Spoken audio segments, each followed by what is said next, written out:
அல்லேலூயா. கர்த்தராகிய இயேசு நாமத்தில் வாழ்த்துகிறேன், வரவேற்கிறேன். இந்த வேளையில் நம்மளுக்கு கொடுக்கப்பட்ட வார்த்தை சங்கீதம் 5:7. நானும் உமது மிகுந்த கிருபையினாலே உமது ஆலயத்துக்குள் பிரவேசித்து உமது பரிசுத்த சந்நிதிக்கு நேர பயபக்தியுடன் பணிந்து கொள்வேன். பரிசுத்தர் பரிசுத்தர் பரிசுத்தர், சேனைகளை கர்த்தர் பரிசுத்தர் பரிசுத்தர். அவர் சந்நிதிக்கு வரணும்னா பரிசுத்தம் பரிசுத்தம் பரிசுத்தமாக இருக்கும். நோவா பரிசுத்தமாக இருந்தான், நீதிமானாக இருந்தான். நோவா காலத்தில் அறக்கிறவர்களை தேவர்களை பெண் கொடுத்து பெண் எடுத்து வலு சிறப்பத்தை எடுத்து கடலை கடைஞ்சா அமுதவர்னு நினச்சாங்க. சாபம் வந்தது, பிதா கிட்டேருந்து தண்ணினால் அழிச்சு போட்டார். அறக்கரைகளை தேவர்களை அழிச்சு போட்டு ஐப்பிராத்து நதியில் போட்டுட்டார், புதைச்சிட்டார். இந்த காலம் அந்த காலம் காட்டில் இந்த காலம் கொடிய காலம் மாறிடுச்சு, கொடிய காலம் மாறிடுச்சு. எலியா கேசி பார்த்து கேட்டா, இது காலமா? வேலைக்காரியை வாங்குறது இது காலமா?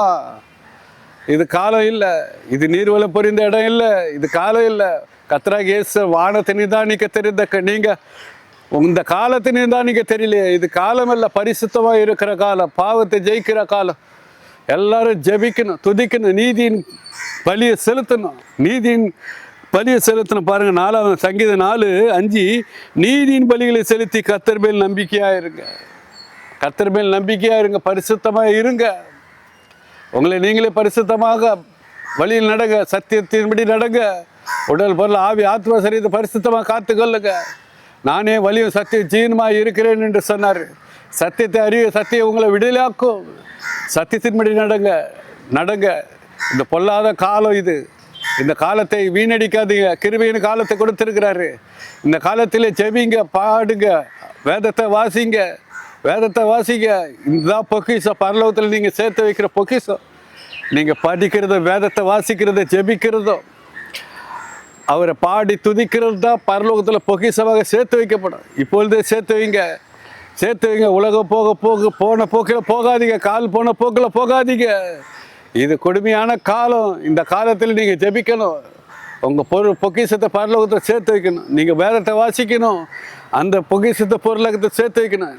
கர்த்தராகிய இயேசுவை பரிசுத்த அலங்காரத்தோடு துதிக்கணும், சோத்திரிக்கணும், விழித்திருந்து ஜெபிக்கணும். இந்த பொக்கிஷத்தை பரலோகத்தை சேர்த்து வைங்க. இதுதான் உங்களை காப்பாற்றும். இதுதான் நீதி. நீதியின் பலியை செலுத்துங்க, நீதியின் பலியை செலுத்துங்க. நீதிபாட நில்லுங்க நில்லுங்க நில்லுங்க. எங்கள் பரலோக பிதாவை, இந்த அருமையான வேலையில் உங்கள் பாத முத்த விடுகிற ராஜா, நீதே நீதிபரர், நியாயாதிபதி, நீதே ஏகா சக்கராதிபதி, பிரஜாதிபதி, நீரே நீதியின் சூரியன். உண்மையில் நாங்கள் நீதியாக நிற்க கிருபை தாங்க ராஜா. இதை கேட்டு ஒவ்வொருவரும் நீதியின் பாதையில் நடக்க கிருபை, சத்தியத்தின்படி நடக்க கிருபை தாங்க, பரிசுத்தமாக இருக்க கிருபை தாங்க ராஜா. பரிசுத்த அலங்காரத்தோடு நீதியின் பலி செலுத்த கிருபை தாங்க ராஜா. சங்கீதம் 4:7 4:5 நீதியின் பலி செலுத்தி கர்த்தர் மேல் நம்பிக்கையாக இருங்க. அந்த வசனத்தின்படி எல்லாரும் நீதியின் பலி செலுத்தி உண்மையில் நம்பிக்கையாக இருக்க கிருபை தாங்க ராஜா. எல்லாரும் ஆசீர்வதிக்க, தேவைகளை சந்திக்க இயேசு நாமத்தில் ஜெபிக்கிற ஜெபங்களில் பிதாவே. ஆமென் ஆமென்.